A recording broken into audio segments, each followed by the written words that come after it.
Next है बेटा anomalous behaviour of the first element that is lithium with the other element. Anomalous behaviour का मतलब होता है एबनॉर्मल, जो दूसरों के साथ मैच ना करे, मीन्स उससे अलग नेचर शो करे, that nature is called the anomalous behaviour. और ये किस वजह से ही शो करता है, किस तरह का नेचर शो करता है वो भी बताऊंगी मैं आपको, और किस तरह की वजह से क्यों ये ऐसा नेचर शो करता है। बेटा 3 पॉइंट तो बिल्कुल रट लो आप कि ये हर एक में लगेंगे।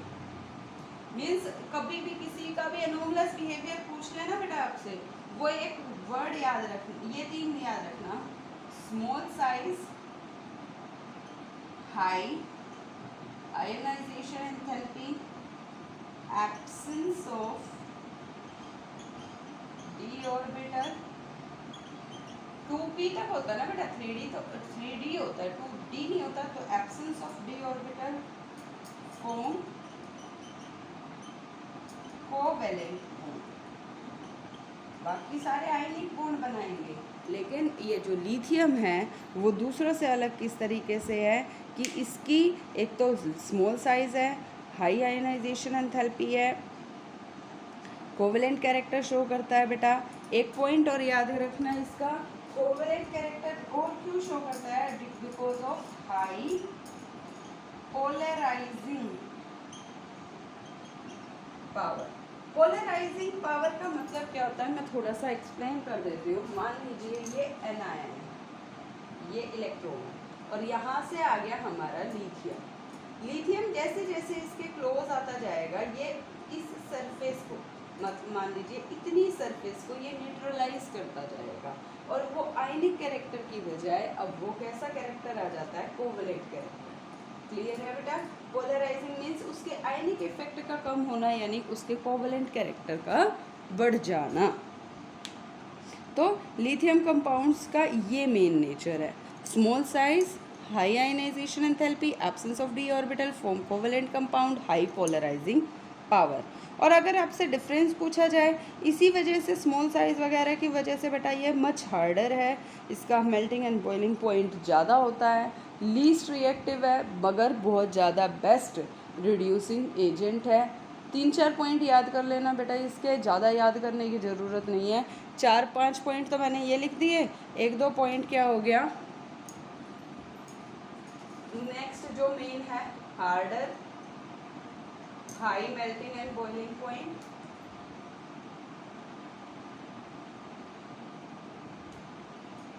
लीस्ट रिएक्टिव, तभी तो ये वाटर से रिएक्ट नहीं करता, बट बेस्ट रिड्यूसिंग एजेंट।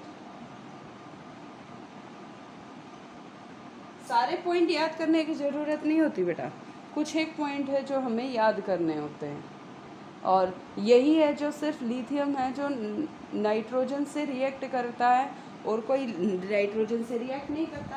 क्या बताया था, लिथियम ऑक्सीजन के साथ रिएक्ट करके लिथियम ऑक्साइड बनाता है, बाकी सारे परऑक्साइड और सुपर ऑक्साइड बनाते हैं, और लिथियम ही नाइट्रोजन से रिएक्ट करके लिथियम नाइट्राइड बनाता है, और कोई मेटल नहीं बनाते। और अगर इसकी इस बिहेवियर की बात करते हैं बेटा, तो ये अनोमलस बिहेवियर कहलाता है विद द अदर एलिमेंट। अब एक पॉइंट और रह गया बेटा इसमें, डायगोनल रिलेशनशिप। अब डायगोनल रिलेशनशिप का मतलब क्या है वो और क्लियर कर देती हूँ बेटा, फिर ये हमारा ग्रुप 1 वाला टॉपिक कंप्लीट हो जाएगा। क्या है डायगोनल रिलेशनशिप?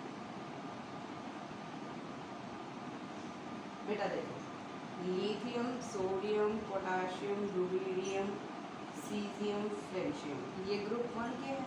ग्रुप 2 के कौन से हैं, beryllium, magnesium, calcium, strontium, barium, radium.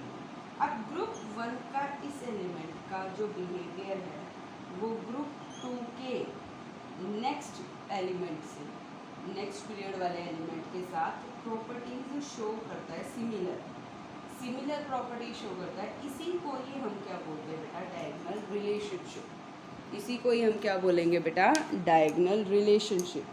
क्यों, अगर हम थोड़ा सा जनरल सोचें, लिथियम बेटा आपको पता है ये लार्जर साइज के होते हैं alkali metal, down the group size बढ़ता जाता है, ये बात पता है। ये सबसे बड़ा है, इधर जाएंगे तो साइज क्या हो जाएगा, छोटा, फिर नीचे जाएंगे तो साइज क्या हो जाएगा, बड़ा, यानी इन दोनों का मोस्टली साइज सेम हो जाएगा ना। तो बोथ आर हार्डर और lighter, both react slowly with cold water, both form oxides with oxygen, both react with nitrogen, both cannot form superoxide और peroxide। ये इसके क्या हो गए बेटा, रिलेटेड पॉइंट, कि दोनों ही नाइट्राइड बनाते हैं, दोनों ही हाइड्रोक्साइड और ऑक्साइड बनाते हैं, दोनों ही पानी के साथ कम रिएक्ट करते हैं, दोनों ही हार्डर है और लाइटर हैं, और दोनों पेरोक्साइड और सुपर ऑक्साइड नहीं बनाते। लिखने की ज़रूरत नहीं है बेटा, you can easily do it from your book also.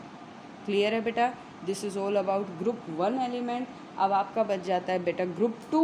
जब हमें ग्रुप 1 समझ में आ जाता है तो ग्रुप 2 भी हम ईजिली और फास्टली उस और अच्छे तरीके से भी कर पाएंगे बेटा, और जल्दी भी कर पाएंगे। So do group 1 neatly, cleanly in your notebook and also revise the topic.